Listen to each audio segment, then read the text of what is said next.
নমস্কার। আজ আমি আপনাদের শোনাব শ্রীমৎ স্বামী ভূতেশানন্দজি মহারাজের কিছু কথা। রামকৃষ্ণ মিশনের 1 শতাব্দী পার হয়ে গেল। 1 শতাব্দী পার করলে আর কিছুই না, পার হয়ে গেল, আমরা পার করিনি, বাবা পার করে দিলেন। জানো, স্বপ্ন দেখলাম সামনের দরজায় এক ব্রহ্মচারী নাড়ুগোপালের ভাবে হাত পেতে রয়েছে, আর লোকে আদুলি টাকা যা হয় দিচ্ছে। ব্রহ্মচারীকে পরিষ্কার দেখছি, হামাগুড়ি দিয়ে নাড়ুগোপালের মতো হাতটা এই রকম করে রয়েছে। মহারাজ নিজে করে দেখালেন। ব্রহ্মচারীকে আপনি চেনেন না কি মহারাজ? মহারাজ বলছেন, না, চিনতে পারলাম না। সরল হাসিতে উদ্ভাসিত মহারাজের মুখমণ্ডল। নিজেদের দেখিয়ে এর মধ্যে আছে সেই মহারাজ, লোকে সব নাড়ু টাড়ু দিচ্ছে। তখন মহারাজ বলছেন, নাড়ু দিচ্ছে না, পয়সা দিচ্ছে। পয়সা মানে টাকা আধুলি এইসব। তার মানে মনে হচ্ছে এই শতবার্ষিকীতে প্রাপ্তিযোগটা ভালোই, তাই না মহারাজ? মহারাজ মুখে ছন্দ গাম্ভীর্য। হয়ে গেল আর কি, সবই তো ব্রহ্মচারীদের পেটেই যাবে। আজ তো উৎসব, সাধারণ উৎসবের দিন পূজনীয় মহারাজের কাছে ব্রহ্মচারীরা মেলা দেখবার জন্য কিছু টাকা পয়সা চায়। প্রত্যেকবার কিছু না কিছু ব্যবস্থা থাকে।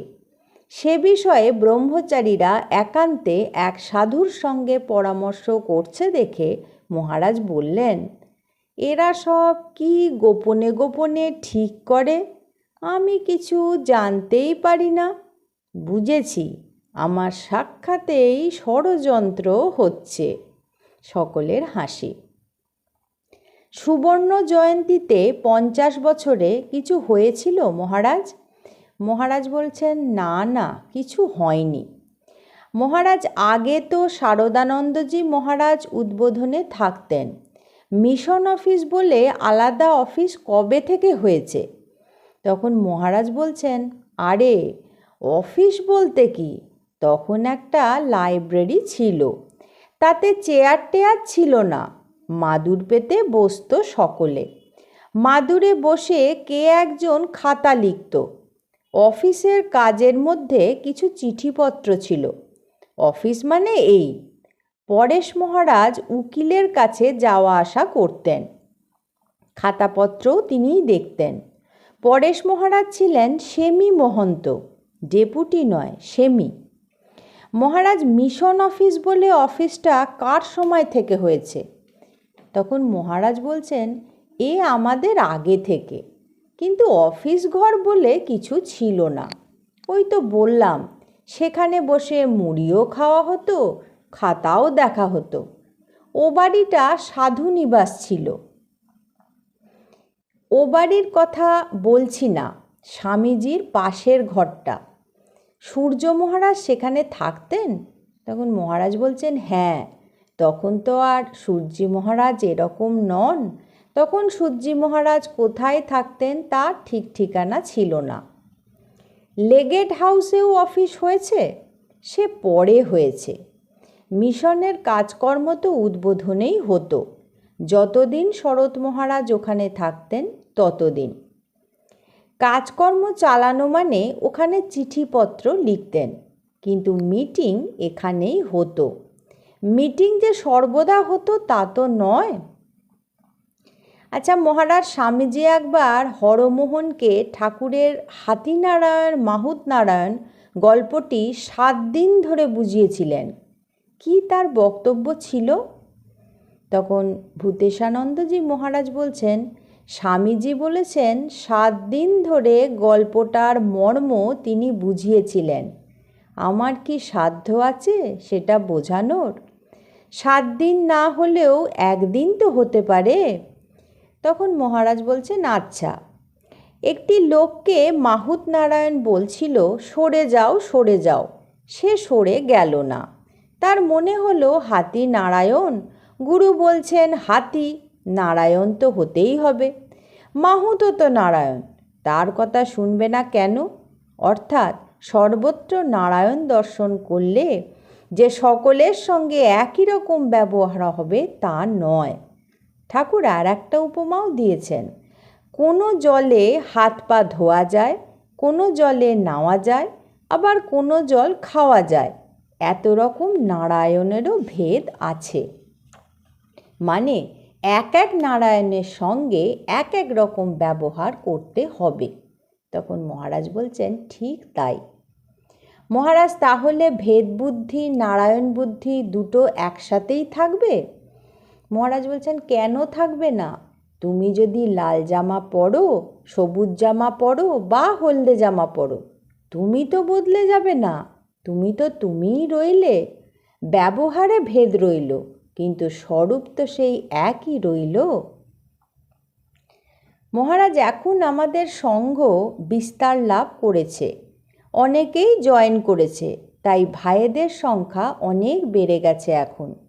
ফলে যেটা হচ্ছে সেটা হলো, আপনারা যারা বয়োজ্যেষ্ঠ আছেন তারা প্রত্যেক ব্যক্তির ওপর আগের মতো এত নজর দিতে পারছেন না, কিন্তু আগেকার দিনে সকলের বিষয়ে অনেক বেশি নজর দেওয়া হতো।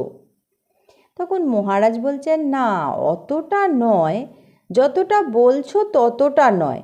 তবে যারা নজর চাইতো তারা নজর পেত, যারা চাইতো না তারা দিব্যি ঘুরে ঘুরে বেড়াতো।